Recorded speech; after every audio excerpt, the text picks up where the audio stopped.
Welcome back. I am the Great Went, joined by Llama and T. How we doing, guys? Great, just great. Fantastic. How A are you tale doing, of Kev? a tale of two sets Yes, is what very I'm much going so. with. I think Familiarity. I feel like Kev was the theme tonight. Familiarity. From where? You should bring up that comment from Mr. Bungle right now. Oh yeah, right? we'll And just pull that up real quick. address the. So we can get it. So we can get it out of the way, Llama, and talk about Yes. Ozzy real quick. Yeah. Unlike the band did anything for it, as we I were got saying. all excited and knocked my tambourine over. That's cool though that they did walkout music to "Mama, I'm Coming Home," and then everyone kind of sang along and round of applause when it was over. That's cool. You know, the world is a sadder place without. You felt the energy shift. We lost the Prince of Darkness. Kev was emotional at intermission. Kev was emotional. I should be Roman Catholic again. All right. What did you think, Llama? I'm sorry, we diverged already. I like the show. I thought it was, granted, a lot of repeats. I still thought it was good. I have no problem. Yeah. If I saw this show, I'd be like, that was cool, because I like 90% of the songs. That 45 minutes to start the second set, that was great. I feel like and I told you guys this backstage, I feel like I went to the Seattle shows and then the Hollywood Bowl shows, and I felt a very similar vibe in the Charleston shows and then this show. So I feel like, because I was like at the Bowl show, I was like, oh man, I got so many of these songs just in Seattle, which was my last show, even though they had played. So like in 2 shows or in 3 shows, I got like 2 pipers and 2, like, you know what I mean? And that's what this felt like, because if you went to Charleston, you got a lot of repeats tonight from that, including a Walrus, which was really kind of crazy that you got 2 of those in a week. Set. So still set clothes are different set. So what do you guys make of Moma being elevated to an opener status from the 2 slot? Only 1 in the 2 slot this tour, 3 openers. It's been an opener before, though. Yeah, it has, but now it seems very consistent. It was an oddity back then. Now it seems like the norm. Yeah. Okay. It's kind of slid into that spot after we talked about it being Moment in the 2 for so long. Now it's kind of in the leadoff spot. It's moved up 1. So I don't know. I think you did a solid job. I think the thing with tonight, Kevin, we talked about this in intermission, was that it felt very safe. It felt like a very safe play when they came out to do it, because you were kind of like, what are they going to open with? Is it going to be a big one? Is it going to be something buried alive for Ozzy, you know? Right, exactly. And some of the openers through Chicago had been so unique and fun. So you kind of were, I was a little let down with it. And I immediately got into that mode of like, oh man, where are we going tonight? Because it felt very, and throughout this whole set, I even texted you that during it. I was like, this feels like festival Phish, daylight Phish. I think the set list is a vampire. I think that's the biggest problem, is when it's light out, the set list has so much problems coming together, and then it gets dark, and and it's almost like at halftime, the coach came in and was like, guys, let's just go back to doing what we do good, and let's just go out there and fucking jam. And that's what they do. And like this first set was just kind of like very familiar and very like safe, and it was kind of the first time all tour you felt that way in it, and that was the weird thing to me. There you go. Rift is always appreciated. I will take Rift every 3rd show. I don't care. It's one of their best songs. The lyric is great. The composed part is great. You know, and in the 2 slot, I think that is a great 2 slot song. Yes. Yeah. No, it's good 2 slot. You know what's not good in the 3 slot though? What's that, Llama? Sigma Oasis. You know what spot Sigma Oasis belongs on? The bench. The bench. Llama's coming in with hot takes. Look at this right away, man. I've heard it so much, right? Like, okay. Yeah. Had probably the most interesting jam of the 4 big ones in this set. I feel like they actually went somewhere and did something with that 4 or 5 minutes in the middle of it. Well, that's what I was going to say. I actually like kind of where this jam went. This was sort of the first time in this set where it felt like they were exploring it. But again, with the Sigma Oasis, it just felt very safe. It's festivally and like kind of that weird song that they go to in those moments, just like how they opened that Dix after the rainstorm that year with it. And so you just it was safe. It's these like the safe songs that they just kind of played. And to your point, Kev, drink. I love Rift in the 2. I think that was a marvelous position there for it. Love it. And yes, Mike, it is still actually, I was just telling the guys, it feels like it's middle of the afternoon out here. It's still so light. It's so weird seeing this show like that. It's strange. I can't get over it. Like it's strange. And then tell me you're at least happy about Possum. Well, I mean, you more so than Mike didn't look thrilled when they went into it. It looked, I don't know if you saw the camera shot like down the line, but he was like, Trey was like smiling and looking at me. Really? Middle of the set, Trey? Come on, man. So funny. We're doing this. All right, fine. I liked it because it signaled the end of Sigma Oasis, and I also like Possum. I love Man, Possum. you really don't like Sigma Oasis. I did not know that. Is that like simple for you now, Llama? Simple is because it's an earworm, right? The whole jam, all I hear is the chorus, and I don't like that. Okay. I've just heard Sigma Oasis too many times now, right? Like, I don't know. I feel like they're just jamming it down our throats still. Okay. Every time they do Possum, I feel like I smile that Jeff Holdsworth is getting a check. Yes. I think you say that every time they play Possum too. So I'm sure he appreciates that, Kev. All right. You know, at this point, you're in greatest hits set mode. You're in festival set mode, like you like to say, T. Even if it is a 1-2 set show and it isn't just a 2.5 hour set.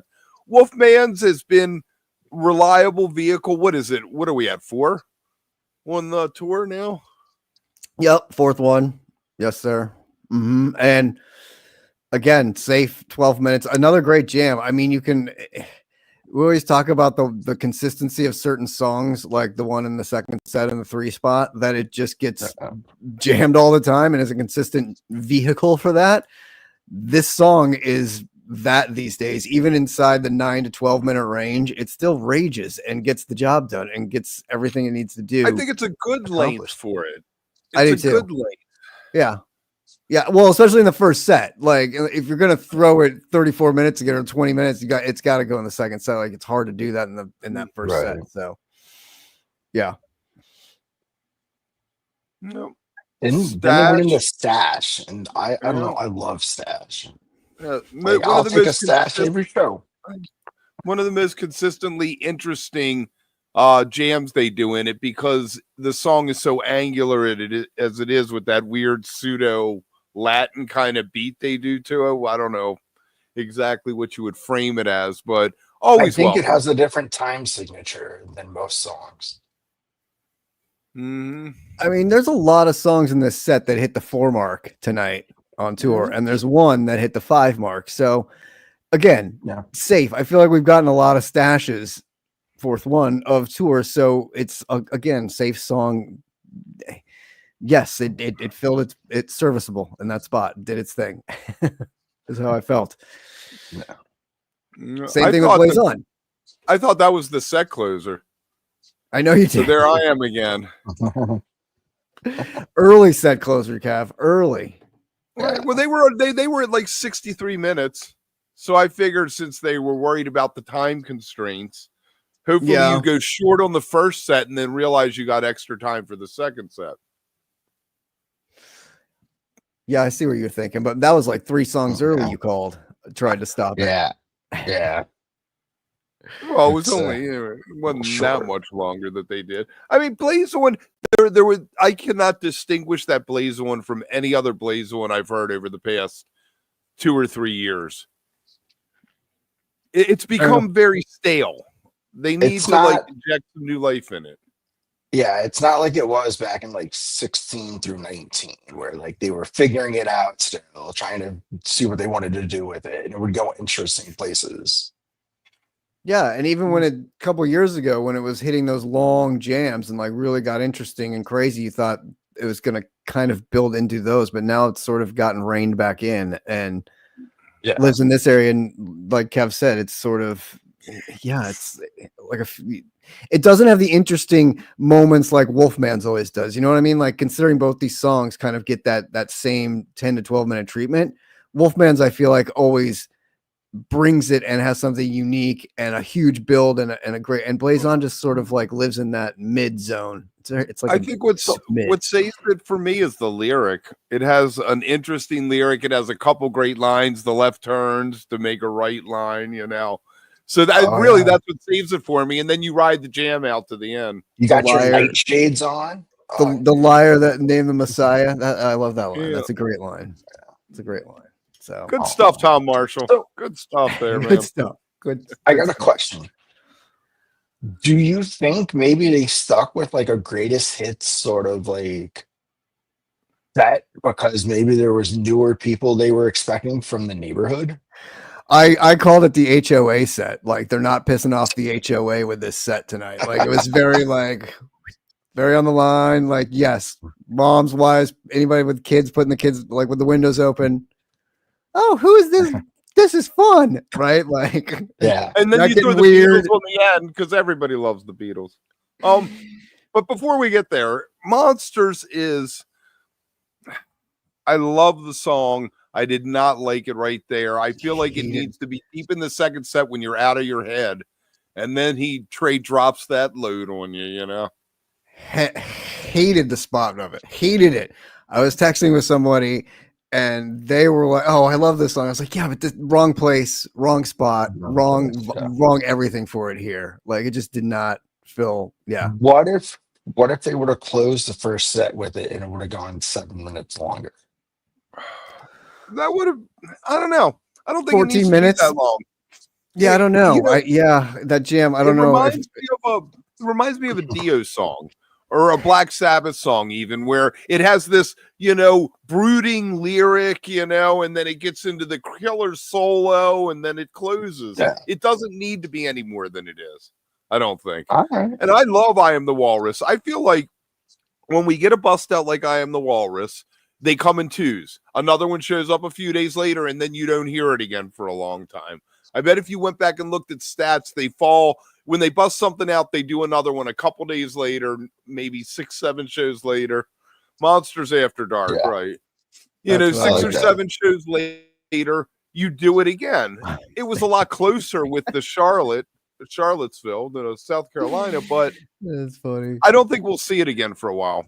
You don't really? I don't know. Yeah. Really? I mean, I think we'll see it on the next part of the mini tour for sure. What, at Hampton? They'll probably do it at Hampton somewhere again. for sure. Because it's one of those that he likes it. I think yes, Llama. It could have gone. It would be interesting to hear one that long to see what it gets in that, because I almost feel like your thing with what can you do with it in the smaller space, and it kind of gets that done. So does it need that extra time? Would it be worth it? Would it be wasted? Would you be like, oh, I don't know, that wasn't really that interesting with jam? Or could they find like some cool, darker, spaced out places to get into with it and we could see? I don't know, maybe. And maybe through that you could find some evil dark Phish again. I don't know. That would have been, totally, Simon. Now that would have been like that thinking. That's my kind of thinking, son. Yeah. Somebody else mentioned the Beatles played there in '64 though, so maybe it was a nod to that. I'm sure it was a nod to that, but like I feel like we just got that one though. Like there's so many other ones to do that you could do. I don't know. Anyway, I'm sure it was fun. And like I said, the other one was if you're in Charleston, you're like 2 walruses in a week. What? Crazy. The other one was a warm-up, so they nailed this one. Right. He blew the lyric. He blew the I know. I know. That's what I said when I was texting you. I was like, I can't believe they're doing this again. And I was like, and he fucked up the lyric. Jeez, man. That was just vampire set, like just Phish Daylight. Just was safe and weird and kind of. You can't have more than 3 or 4 songs in the Daylight. No. That's it.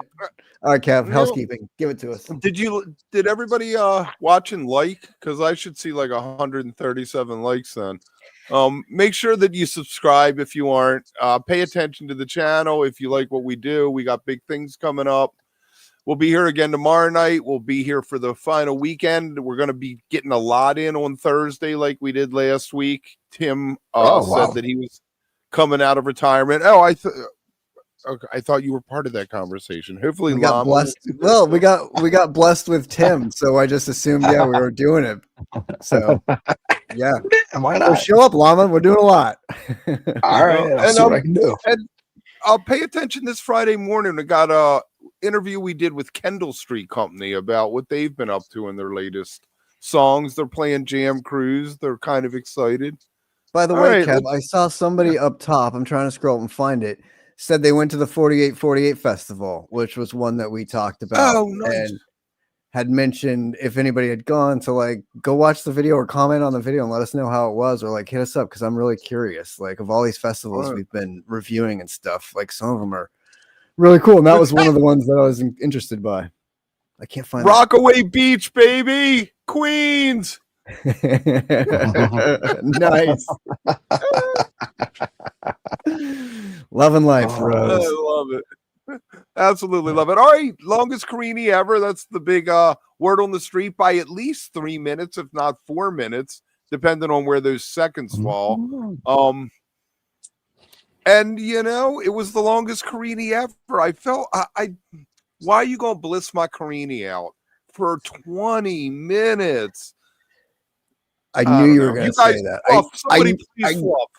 I knew you were going to say that. As soon as it went into that moment and then took off and did that whole jam, I was like, man, Kev is going to hate that they did that. Like it's going to be a top tier, beautiful jam, and it's going to be awesome. And Kev's going to shit on it because like it's not evil enough, and they totally keep blissing out Carini. And I know, but it still was like it was still a great awesome. Jam. Yeah. It was a great jam. And in fact, it was one of those where you got in it and you were like, we're still in Carini, right? Carini, like, right? yeah, like we haven't shifted into anything else. And it had some really cool moments in there. Like that was a really fun, interesting 28 minutes, and it just kept going. And I know it still was great. And then the drop into Tweezer was so fun. Like very appropriate coming out of there. We were wondering, I mean, it survived the weekend, so I guess it was back on the table. I was hoping it would make a little longer on the shelf to the weekend, but it worked in that spot, and that was kind of the appropriate thing to drop into, because then that jam just took off and went in this totally other direction. So to get 45 minutes of music like that was just so creative and wonderful. Nice side of a tape. Yeah, I agree. Yeah. I'm glad that they did the reprise. Well, when we get to reprise, I want to talk about that a little bit. The Tweezer was fun. They didn't like try to remind the Carini. I guess he got it out of his system there. He went back into the whole under the influence of Jimi Hendrix for a bit. There was an Isabella kind of Band of Gypsies thing working, and then we got a nice little Allman Brothers interlude before they dropped into, for me, the most interesting jam of the night. Okay. I think this jam or this song just gets more and more interesting, I think, every time they play it, though, too. If they dare dancing to a song they couldn't stand or something like that. The lyrics are great. The lyrics are like, if there was a 12-inch of Maze released when Rift came out, and it was the song on the other side, but it wouldn't sound like this because Trey didn't write these open-ended, things like that. It would have been this precise composition thing that was like 12 minutes on the B side of the maxi single. It's lyrically dense, which it's one of those lyrically dense songs that I actually enjoy. I don't know, it has some good. You can listen to it 50 times and still find things in the story. Yeah, that it's like a Jack Straw thing, right? There's what is actually going on here, right? And I'm a lyrics guy, so right, exactly, and the story, and you can keep kind of trying to figure it out even throughout the listens, and then once you get through that, it's where it really takes off and gets interesting, and then you get this, and even this one at 15 felt longer than that. We talked about that the other night. How some of those jams felt a lot longer than what they lived inside, and this was one of those I felt like could have been 20 minutes. Felt like 20 minutes actually. It was just such a wonderful 45 minutes there. It could have had another 8 minutes tacked on to the end of it too. That would have been great. It was so funny, man. I was standing in the kitchen making food, and it kind of stopped, and I just started singing that, like the first notes of it, just as a joke, because he just kind of, and then he started. I was like, no way, like of all the shit, fucking, All your fault. oh god, Oh, it just made so man. much sense though, because you knew he was gonna do it. Yeah. You knew he was gonna do it. What's going through your mind though? prefer That it as was like an the most, encore. though that was the most interesting jam because it didn't sound like anything else they did the whole night.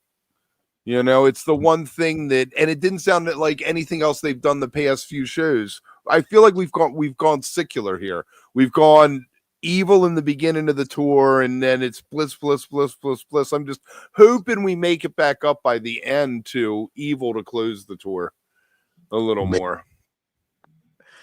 Yeah, Dark. you still get, but even inside the bliss, even inside like the Carini bliss jam, you still got these crazy like the synth and the breakdown and Mike, like you got so many different factors going on in it that at points where it breaks down and kind of falls apart or gets interesting, regardless if it's like blissful or not, it still has this like crazy jam going on inside of it, which I can't believe you can't just get behind anyway, like regardless, because even if it was evil, it would still break down into something like unique. Like granted, it's not like a melt where you get that like, full on chaos before coming back in, but still, I think I would say both to boot.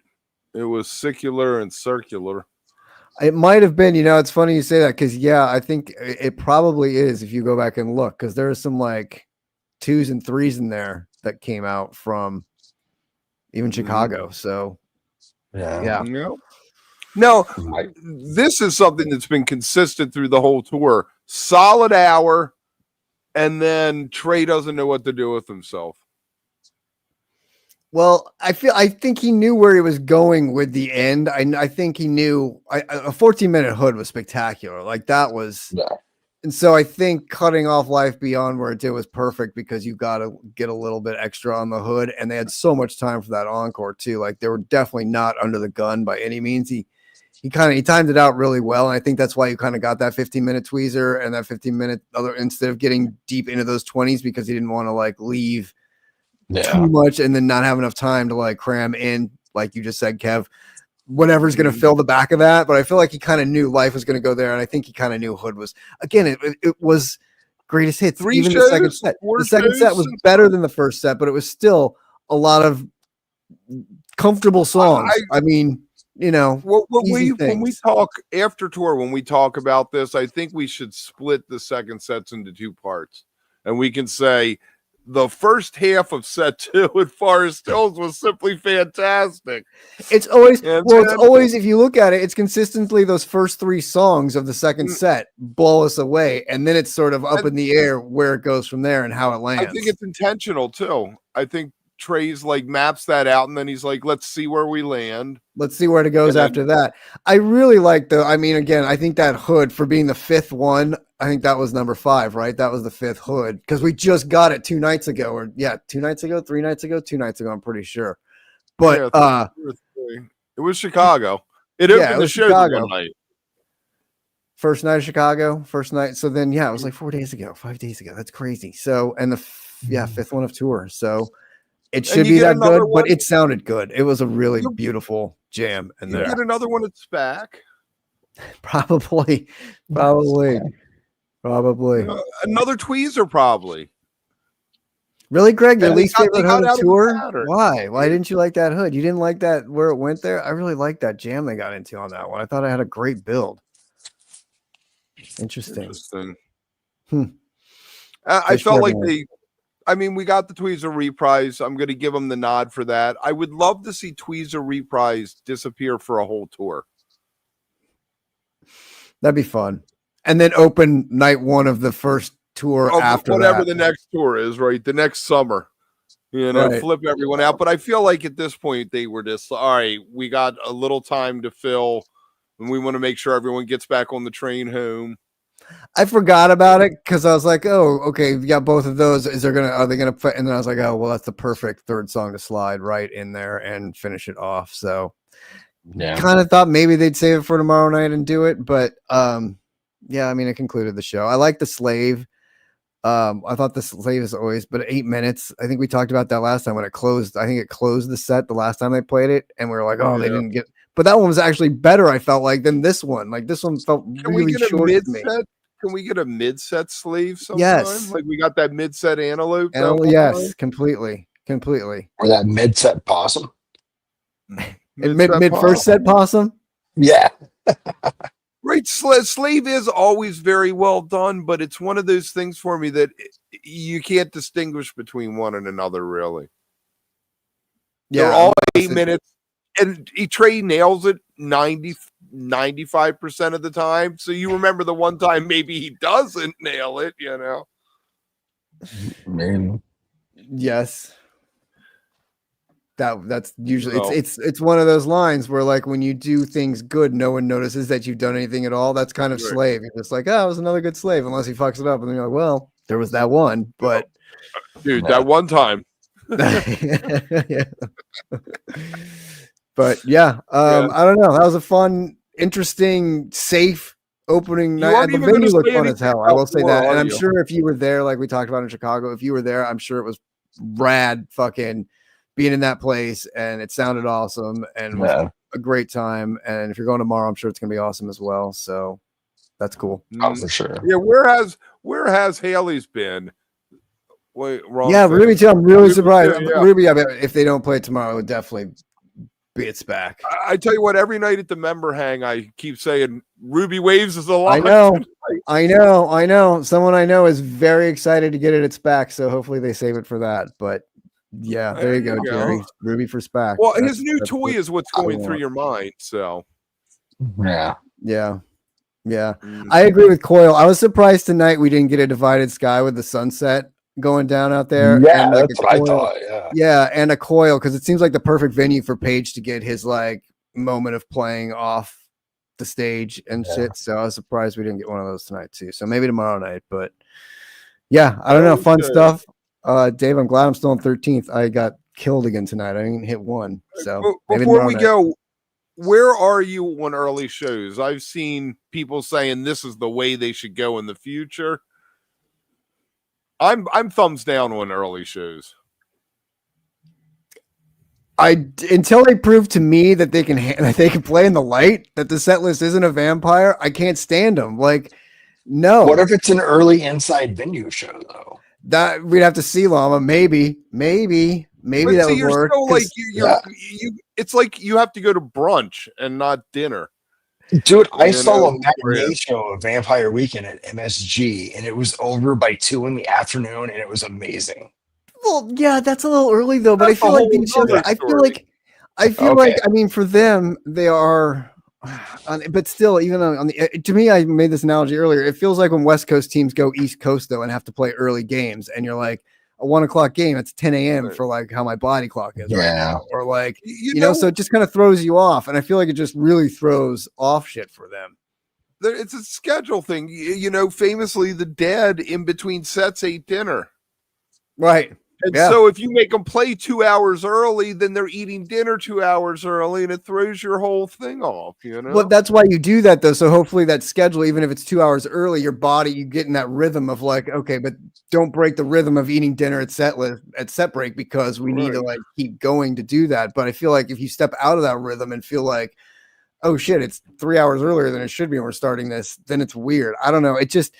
Again, daylight Phish, you could, it just is weird. I don't know what the jinx is to that, but it's odd. And I don't know, Kev, to that question. No, I don't like it. And the lights, you don't get to see the lights as well. They're not nearly as cool as they are when it's dark out. And that's a lot of the show, you know, which is cool to watch. Started to look good for Life Beyond a Dream.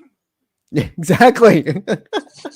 All first they're just gonna like pop in here and there, and you're like, well, I guess they look cool. And I want to have a discussion though. We don't have to do it now, but I want to bring this up and throw it out there, and you can start thinking about it. But how do we feel about the bottom row of lights? Because remember the year they did the LEDs, and he had that bottom row of LEDs, and everybody flipped out and was like, "That looks so weird." Well, he's put the bottom row of like these things down there, and I'm curious to know what everybody thinks about it. I'm not gonna give my opinion, but I'm just curious, and we'll have to have a talk about that. We'll talk about that on tomorrow night's show. Maybe on the lot, or maybe at the end of tour with Benji and then Or maybe in the maybe member a lot. hang, subscribe. maybe in the Why member not? ring just for them. Yeah. No, we wouldn't do that. I hate the LEDs were so weird, Greg. Like they were just a weird thing. I agree, but like I just always remember that bottom row, and then seeing this rig. I've been meaning to bring it up since night one, and Right. I forgot. So anyway, there we go. Fun night. There we go. Good seeing We'll you, see you Lama. Thanks for tomorrow night. joining us. Yep. Yes, thank you, Llama. Like, comment, subscribe.